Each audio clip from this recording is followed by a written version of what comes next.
All right, we're here with the up-and-coming super featherweight prospect, Misael Lopez. We're here in Vegas. We're training, and we just heard the news that you have your next fight date. Yes, sir. I think I'll be joining my teammates on the 24th on a PBC card, so I'm very excited for that.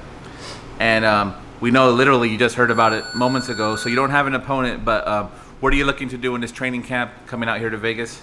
I'm looking to showcase my skills, man. Show everybody that, a lot of people don't believe Colorado's got a lot of good fighters, but I want to show them that, I'm one of those good ones. And I'm out here really getting my skills better out here in Las Vegas with the team out here, and I'm just ready to showcase all that, man. And in Denver, you have a little bit more mild climate. Oh, yeah. How are you getting used to the weather out here? Oh, man, it's crazy out here. I'm 110 this week. It's definitely different for me, but I'm adjusting well, and my team's doing a great job getting me used to it. A lot of people say it's easier to make weight when you come out here, and you don't have to turn the heater on. Oh, yeah, no, it's definitely, man. I feel like I'm shredding through the weight really fast, and I'm liking it. My body's feeling really great.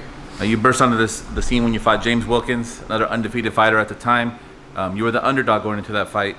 What do you learn from that fight? It's been a little while now since then, and just what do you apply from that fight into your future fights? Yeah, man, I learned a lot. I learned, especially given that he was a big talker. Try to get in my head. I learned that you got to keep your cool. You got to keep your focus. You can't get caught up in the social media games and all that. And I more than anything proved to myself that I can fight. The 8-10 round fights, and that I can fight undefeated fighters. So that really gained my confidence.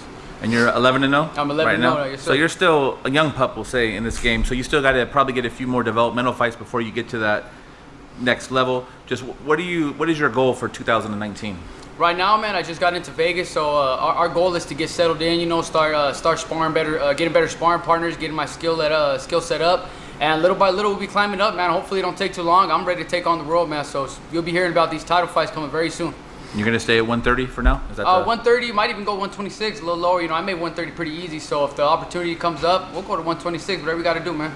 Yeah, well, I mean, 126 is a very a lot of talent in that division. Oh, yeah. With Leo Santa Cruz, Gary Russell Jr., Oscar Valdez. What do you think about the division as a whole at featherweight? I think it's great, man. I think right now you even got a lot of younger guys coming into that division again. I mean, it just gives everybody a big opportunity to put their name out there, and I'm excited. I'm sure maybe early next year or later next year I'll be taking all those names, so you'll be hearing about me.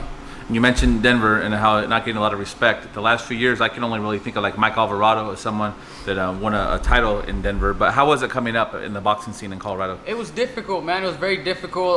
There's not a lot of exposure in Colorado, and not a lot of professional fighters, gyms. So you really got to be self-motivated, man. You got to really chase after it. But it just made me hungry. Also, the whole non-citizen division or whatever didn't let me advance. It just made me hungry, man. All the adversity and everything. So it's really tough, but it makes you an even better fighter because you have to go against all that, So I'm ready, man. It made me the fighter I am today.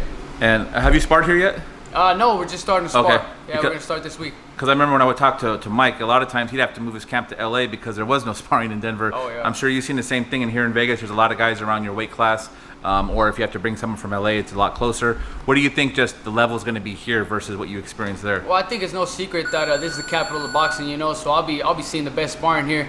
It's really hard to get sparring over there. I sparred Shakur here and there, when he was at the Olympic Training Center. But other than that, you see the same local guys over there. There's a lot of hungry fighters, but it's not the same as over here. So I'm excited to really get tested out here. And you, coming from Mexico originally, just who got you into the sport? A lot of people say Chavez, but I know you're a little bit younger, yeah. So that probably wasn't the guy you were watching as a kid. Yeah, no, for sure. I grew up watching my dad spar a lot of world champions, Donald Camarena, IT, a lot of guys from Colorado. So I grew up, I fell in love with the sport watching him. My dad was a tough sparring partner. He'd go 10, 15 rounds. So I learned watching him. I learned a lot of heart from him. And Donald Camarena himself too. I grew up watching him fight Timothy Bradley, Paul Managgio, all them guys. So those are the guys I kind of grew up looking after.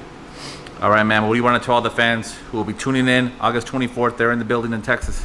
I just want to tell them to tune in, man. Stay close, but keep a good eye on me because you haven't seen a lot of this, man. I'm really coming strong. I got the boxing skill. I got the power, so I'm really coming, man. I'm trying to take it over.